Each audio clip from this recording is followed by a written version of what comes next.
Hello అండి, నమస్తే. Welcome to Nagavali రుచులు. మరి ఈరోజు ఈ వీడియోలో నవంబర్ 14వ తేదీ నుండి కార్తీక మాసం మొదలవబోతుంది కదండి.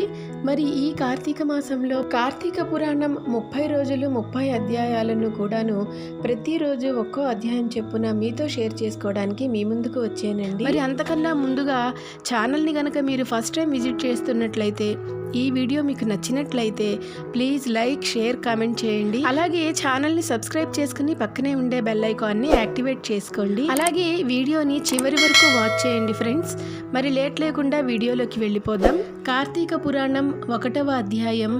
వశిష్ఠముని జనక మహారాజుకు కార్తీక మాసం యొక్క విశిష్టతను వివరించుట. మహాజ్ఞాన సంపన్నులు, తపోనిష్ఠులైనటువంటి ఋషులకు, మునులకు నిలయము, పుణ్యప్రదమైనటువంటి నైమిషారణ్యము. భారతదేశమునందున్న ఈ నైమిషారణ్యమును రకరకములైన పళ్ళు, కాయలు, పువ్వులతో నిండియున్న వృక్షాలు, చెట్లు, లతలతో అలరారుతూ ఉంటుంది. ఆ అరణ్యంలో నివసించే చిలుకలు, గోరువంకలు, చక్రవాకములు, హంసలు, మయూరాలు వాటి విన్యాసాలతో మనసుకు ఎంతో ఆహ్లాదాన్ని కలిగిస్తూ ఉంటాయి. దానికి తోడు సహజ వైరం కలిగిన పశుపక్ష్యాది మృగాలు కూడాను తమ సహజ వైరాన్ని వదిలిపెట్టి పరస్పరం స్నేహాదరణాలతో కలిసిమెలిసి తిరుగాడుతూ ఉంటాయి. అవడానికి అరణ్యమే అయినా యజ్ఞయాగాది క్రతువులతోనూ, పురాణ ఇతిహాస ప్రవచనాలతోనూ, వేదాంగాది చర్చలతోనూ నిండి పరమ పవిత్రమై భూలోకంలోనే స్వర్గమేమో అనిపిస్తూ ఉంటుంది. అంతటి మహోన్నతమైనటువంటి ఋషివాటికలో సుప్రసిద్ధుడైనవాడు సూత మహర్షి. సూత మహర్షి వేదాంగ విజ్ఞాన ఘనుడు, పురాణేతిహాస ప్రవచనకర్త, భూత భవిష్యత్ వర్తమానాలను తెలిసిన మహాజ్ఞాని.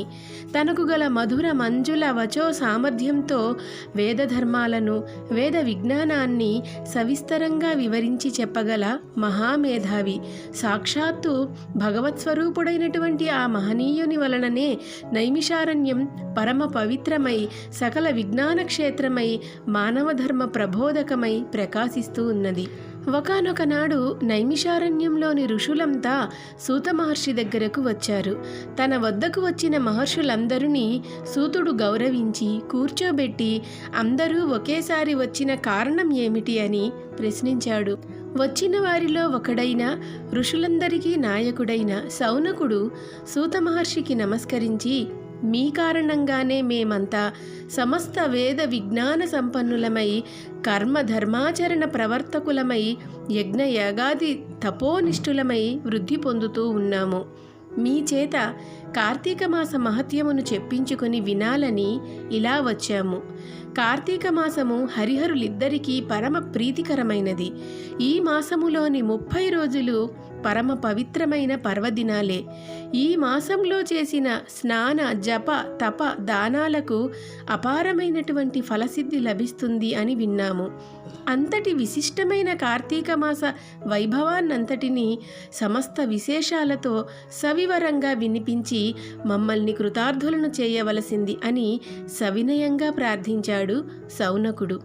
సూతుడు, మునిజన శ్రేష్ఠులారా, మీ కోరిక పరమ ఆమోదకరము. మీరన్నట్లే కార్తీక మాసము అత్యంత పుణ్యప్రదమైనది.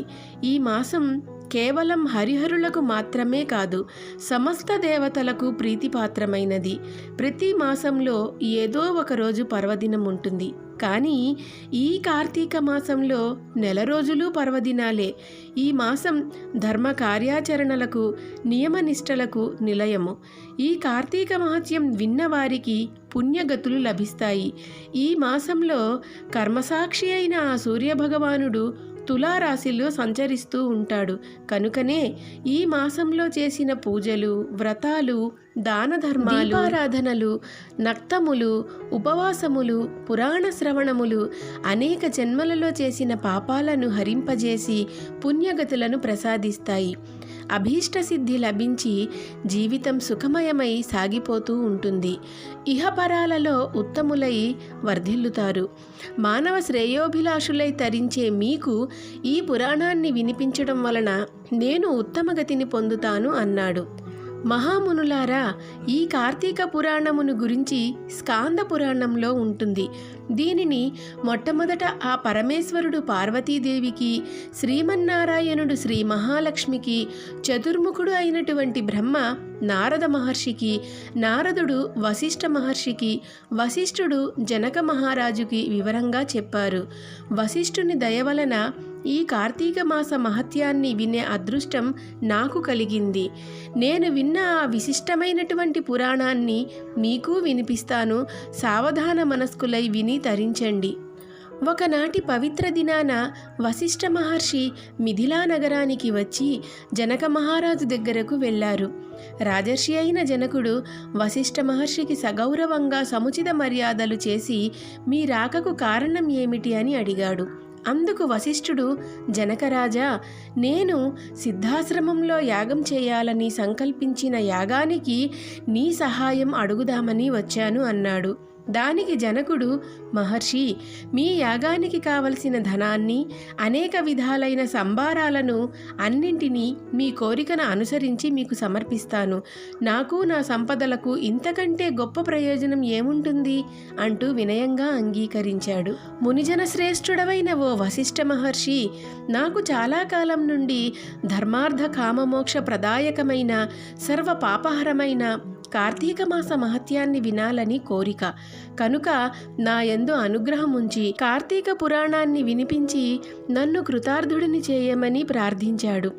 విశ్వశ్రేయస్సును కోరుకునే వాళ్ళకి, భక్తి గలవారికి ఈ విధమైన కోరికలు కలుగుతుండడం సహజమే. కార్తీక మాసం 30 రోజులు పుణ్యప్రదాలైనవే.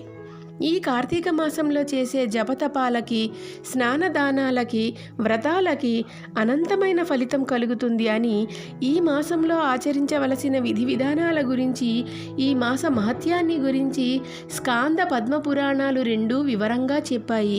ఈ కార్తీక మాసంలో సూర్యోదయ కాలానికి ముందుగా చేసే స్నానం పరమ పుణ్యప్రదం. ఈ మాసంలో గంగానది సమస్త నదీ జలాలలోనూ, కాలువలు, చెరువులు మొదలైన జలాశయాలన్నింటిలోనూ అంతర్లీనంగా ప్రవహిస్తూ ఉంటుంది. స్నానంతో పవిత్రులై పుణ్యప్రదమైన శరీరంతో చేసే దాన ధర్మాలు అనంతమైన ఫలితాన్ని ఇస్తాయి. ఈ మాసంలో చేసే పితృకార్యాలు, పితృకర్మలు 7 తరాల వరకు పుణ్యగతులను కలిగిస్తాయి. ఈ కార్తీక స్నాన వ్రతాదులను ఆచరించడానికి స్త్రీలు, పురుషులు, బాలురు, యువకులు, వార్ధాక్యంలో ఉన్నవారు ఇటువంటి తేడాలేమీ ఉండవు. ఏ వయసు వారైనా, ఏ జాతి వారైనా స్నాన దాన జప తపాదులను చేసి తరించే ప్రయత్నం చేయవచ్చు. జనక మహారాజా, ఈ కార్తీక మాసానికి అధిపతి దామోదరుడు.